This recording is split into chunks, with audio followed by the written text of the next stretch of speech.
Welcome back, Viking Nation. This is the winter edition of the Rune, Parsippany Hills High School's video magazine. The hallways of our school are filled with great stories, and this time we bring you two. A faculty piece featuring English teacher and boys varsity basketball coach, Mr. Herzenberg, and a spotlight piece on a rising dominant force within our school, the girls wrestling team. We'll also give you a look back on the winter sports season. We hope you enjoy.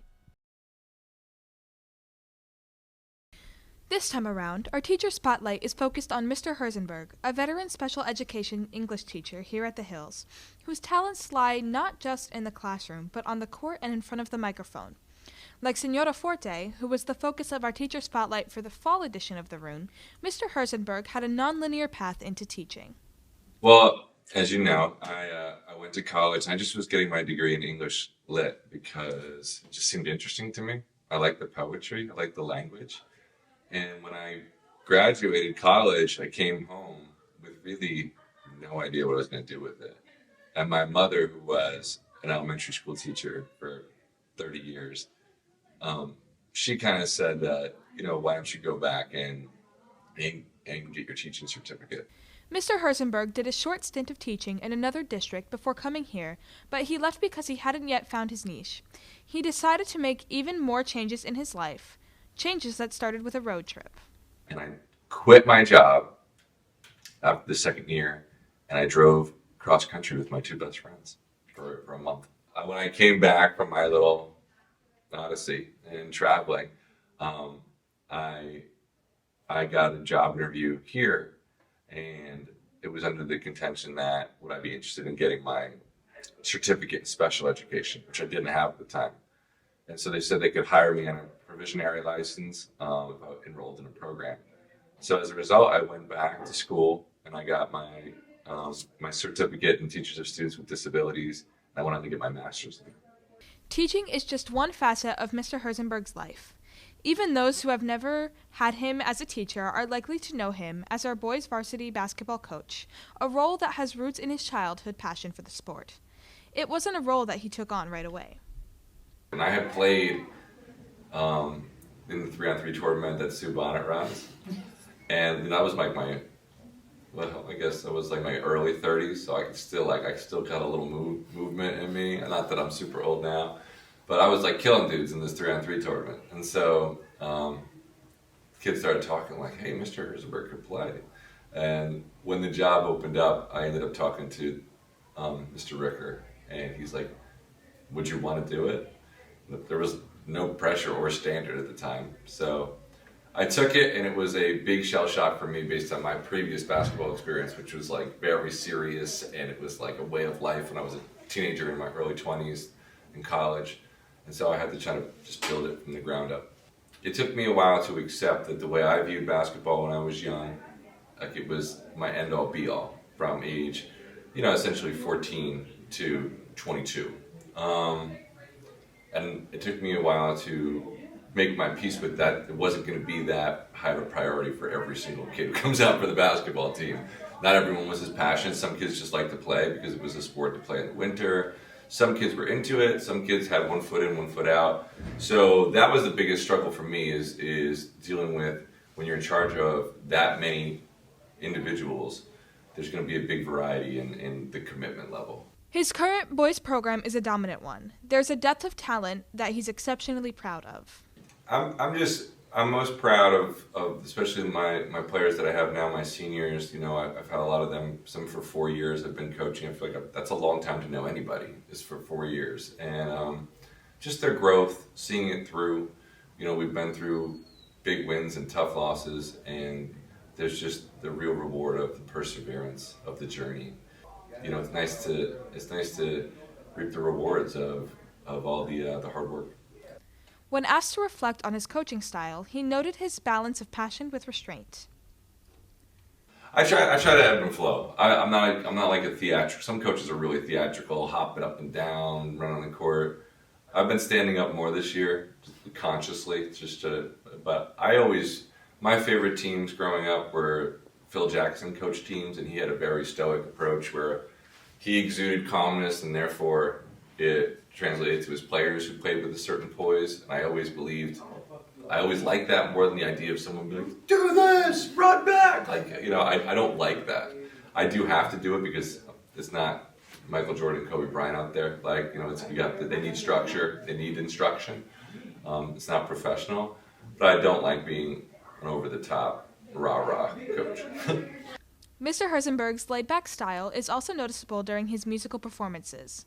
As both a solo artist and a member of a band, he demonstrates adeptness at not only songwriting and singing, but also playing the guitar, piano, and harmonica. His artistic side is one that he has been cultivating over the years. There is a certain depth to the music that I like to have as a coach too. Like sometimes they're two very different worlds. You know, from growing up, I've always thought like musicians want to be athletes and athletes want to be musicians secretly, even if they never talk about it. I was basketball till even after college, I was playing in like pretty high level leagues for a while. And then but I always thought the guitar was cool. I just never really set aside time for it in my youth. So I was a late bloomer with music. I didn't really start playing guitar till my mid-20s, but I always liked writing.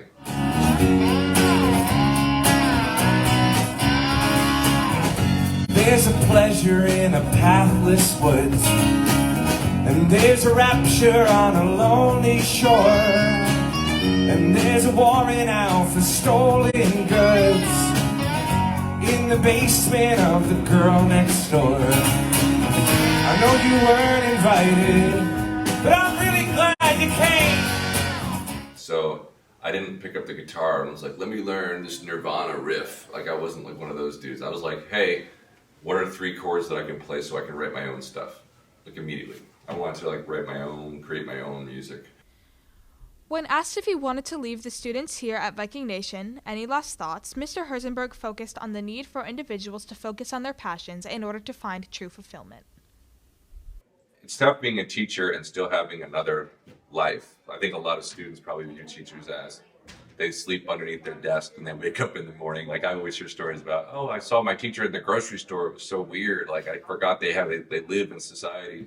Like I feel like I live multiple lives. Like I'm a teacher, but like I create music on a serious level and I travel around and play music in different places, not just in Morris County, you know, I've been all over the country. I've played in Texas, I've played in California, I've played in Florida, I've played all over New England. And I'm not trying to be famous. I'm just doing it for the sake of, I enjoy it and I love creating stuff, having realistic goals and finding the beauty in it.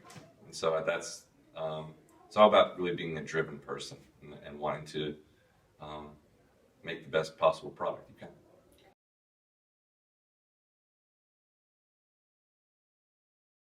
I started coaching wrestling here in 1999. I was the boys' assistant coach under Matt Ciampa for a few years.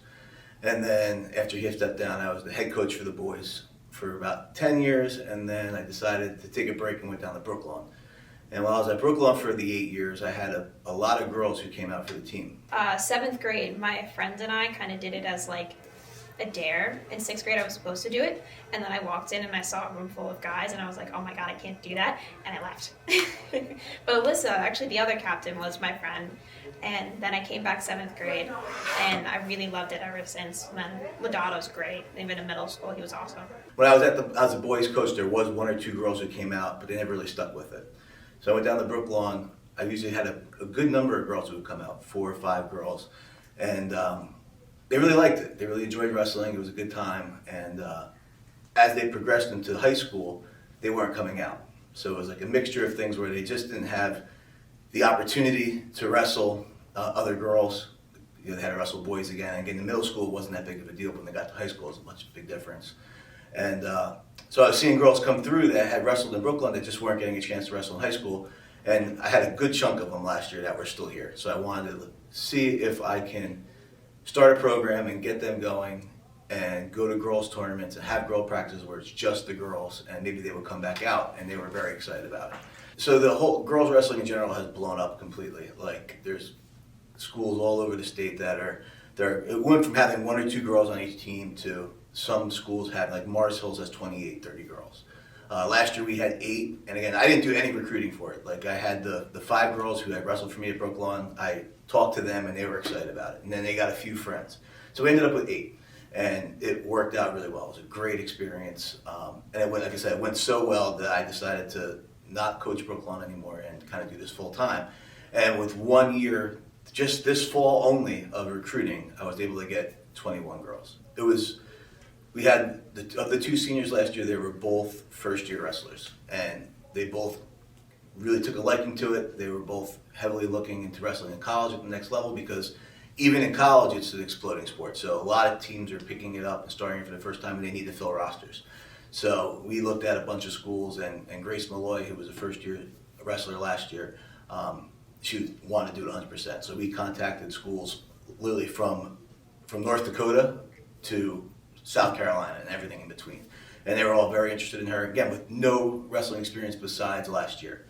And it was like a great thing, because she went to visit these schools, coaches called her, and we did the whole recruiting thing, and then her setting pretty much the trend for all the future girls to kind of follow her, because she is wrestling in college this year and she's doing great. I talk to girls individually and see what their goals are. So for some girls, it's purely just making some friends and being part of a team. For some girls, it's getting the courage to go out there and wrestle that first time. And for others, who've been around a little bit longer, they want to win championships. So I try to meet with every single girl individually and help them reach their individual goals. But as far as the program goes, I just want to keep the numbers growing, get more kids participating, and meeting their goals and setting higher goals. It's definitely challenging to stay motivated in a sport that's so physical, just because on a daily basis, something always hurts. You have random bruises. I'll normally get finger mark bruises down my arms sometimes. So it's definitely hard to stay motivated when you're, feeling all these aches and pains, but it's definitely one of the hardest parts of the sport in general. But once you're able to have a team to, rely off of, it makes it so much easier. Last year, when I was still the Brooklyn coach, I had 4 girls down there, and I had the girls that are in high school now were in their shoes, 4 years ago, and they didn't see what was happening. They didn't see the future. They couldn't see themselves wrestling in high school on the mat against other girls, because it wasn't happening. So now, for the girls that are at Brooklyn, they can these girls are real. They're actually doing it. I'm excited about the season. I'm excited about the possibilities. Like I said, looking for the future. I wasn't expecting it to blow up as fast as it did, honestly. And I wasn't expecting. It's I've been coaching for a long time, and I had never coached girls before. So that experience was new to me, and I wasn't sure exactly how it was going to go. But we had such an amazing experience last year, me and the 8 girls that we had. That the season ended in February, but we didn't stop wrestling until August. We continued to wrestle all spring and all summer, and they never wanted it to end. So as a coach, can you really ask for anything better than that for girls who want to come to practice every day, are excited about learning, and it's been awesome. As the winter chill settled in, our Par Hills athletes heated up the competition in a flurry of winter sports. Let's dive into the highlights. On the hardwood, the girls' basketball team showcased their skills with precision passes and clutch shots. These Viking athletes left it all on the court in every game. The team was led to an 8-16 season by Captain Jada Thompson. Highlights for the season included a win against High Point, a formidable team during the 2023-2024 season. Meanwhile, the boys' basketball teams brought the crowd to their feet, delivering intense matchups and electrifying moments. The boys finished with 14 wins and 12 losses and captured the title of champions of the Dover Lenape Valley Holiday Tournament. 2 of the Viking players reached their career 1,000-point mark, Julio Tatis and Simeon Washington. Viking Nation has never had 2 players from the same class reach that achievement. Individual honors were given to Simeon Washington, who was 3rd Team All-County and 1st Team All-Conference, Julio Tatis, who was 2nd Team All-Conference, and Braylon Moore, who was given an honorable mention All-Conference. In the pool, swimmers sliced through the water with precision and power, setting new records and reaching new heights. The girls finished the season with a record of 3 wins, 5 losses, and 1 tie, making it to the quarterfinal round of Team States. The boys finished their season with a record of 3 wins and 7 losses, making it to the semifinal round of Team States. At individual states, Connor Johnson placed 2nd in the 100 back and 16th in the 100 fly. Viking Swim also had 4 records broken this season. Elizabeth Duffy in the 100 fly, Cooper Moffett in the 500 free, and Connor Johnson in both the 200 free and the 50 free. On the wrestling mat, the girls' wrestling teams grappled with strength and strategy, showcasing their skills with every takedown and pin. The team had 24 participating team members, and the girls finished with a 9-win, 4-loss record, including 4 wins over schools ranked in the top 10 in New Jersey. Individual honors included all-conference first team for Kayla Mena, who also took 8th place at the state tournament, second team for Jelia Brutus and Stephanie Suarez, and third team for Miriam Kendall. 4 of the Viking women wrestlers will be going on to wrestle in college. Kayla Mena at Hiram College, Maddie Flesher at East Stroudsburg University, Maddie Torres at New Jersey City University, and Alyssa Pantane at Johnson & Wales University. Meanwhile, the boys' wrestling teams engaged in epic showdowns, each match a test of strength, technique, and endurance. The team finished with 17 wins and 8 losses, the third most wins in school history. The team placed 5th in the Morris County tournament and qualified 3 wrestlers for the state tournament, the most that have been sent to that tournament in 10 years.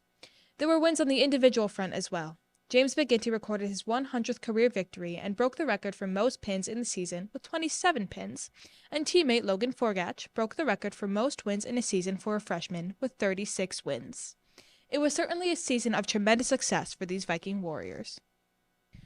On the ice, our hockey players showcased their speed and agility in every exhilarating match. Senior Nicholas Hornug led the team to 7 wins and 11 losses, including a huge win on their senior night against Morris Catholic when they blanked the competition 8-0. The team made the Charette playoffs for the first time in several years and had several members who received honors as part of the Charette division. Robert Hemingway and Andrew Nicholas, who were nominated First Team, and Caden Bland, who was nominated Rookie of the Year. Robert Hemingway, Matthew Hemingway, Andrew Nicholas, Nicholas Hornug, and Max Ingersoll all represented Parsippany Regional Ice Hockey at the Charette All-Star Game. The team also ran 2 Hockey Fights Cancer Nights, one to raise money for the American Cancer Society, and another to collect toys which were delivered to the Pediatric Oncology and Hematology units at Goriab Children's Center. Finally, winter track athletes found success at every turn. Medals were won at every invitational meet that the team participated in this season. Notable individual achievements at the state sectionals included Anya Sadowski, who took 4th in the girls' 400-meter and 4th in the girls' 55-meter hurdles. Kira Chebyshev, who took 6th in the girls' 400-meter and 2nd in the girls' 800-meter. And Daniel Janevsky, who placed 4th in boys' shot put.